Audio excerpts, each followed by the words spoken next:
तो मेरे मित्र को राष्ट्रीय ध्वज बहुत भाता है, जहां भी नजर आता है अदब से उसका सर झुक जाता है। एक रोज राष्ट्रीय पर्व पर एक महिला ने अपने गाल पर राष्ट्रीय ध्वज बनाया, जो मेरे मित्र को बहुत भाया।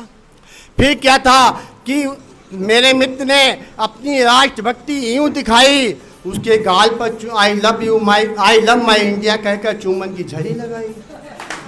फिर क्या था, महिला ने भी अपने तेवर बदले और राष्ट्रीय भक्ति का रंग यूं दिखाया, मेरे मित्र के गाल पर पूरा का पूरा भारत का नक्शा बना। करम फूट गए साधु संत के चक्कर में, कविता फंस गए कलावंत के चक्कर में। ओ कान पकड़ी उठी बैठी पुलिस जब हड़काई सी, कान पकड़ी उठी बैठी पुलिस जब हड़काई सी। फंसे रोमियो अब महंत के चक्कर में, फंसे रोमियो अब महंत के चक्कर में। कविता फंस गए कलावंत के चक्कर में, उजरे बिरवाज बसंत के। हमारे भाई तन्हा जी बहुत बढ़िया व्यक्ति हैं। इनके बच्चे थोड़े से शैतान हैं। एक इनका बेटा बहुत शैतान है, हद से ज़्यादा शैतान है। कभी कभी वो ऐसे ऊट पटांग सवाल पूछ लेता है जिनका इनके पास कोई जवाब नहीं होता। इनके पास क्या, अगर कोई बच्चा कोई ऐसे सवाल पूछ ले तो किसी के पास भी वो जवाब नहीं है। बच्चे को ये बहुत मारते पीटते हैं। एक दिन गुस्से में आ गए, इन्होंने बच्चे को बहुत पीटा और पीटने के बाद उससे कहने लगे, तुम पर तो इतना गुस्सा आता है कि तुम्हारी मैं खाल खींच लूँ, मगर क्या करूँ कि तुम मेरे बेटे हो, इसलिए तुम्हारी मैं खाल नहीं खींच सकता।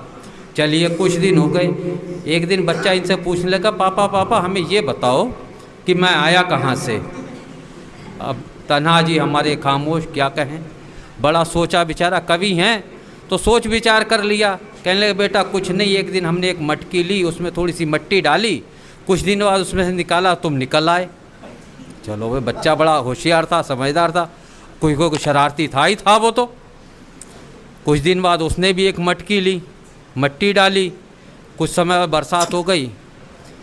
एक दिन उसने खोल के देखा, उसमें मेंढक के कुछ 2-4 बच्चे थे। उन्हें निकाल के ले आया कि हमारे बच्चे हैं। अब मेंढक के बच्चे कहाँ पकड़ में आए, वो तो इधर उधर फुदक रहे थे। इन्हें उससे पहले दिन ही गुस्सा आ गया और बच्चों से, मेंढक के बच्चों से कहने लगा कि जी में तो आता तुम लोगों की खाल खींच लूँ, मगर क्या करूँ, तुम मेरी औलाद हो, ऐसा कर भी नहीं सकता मैं।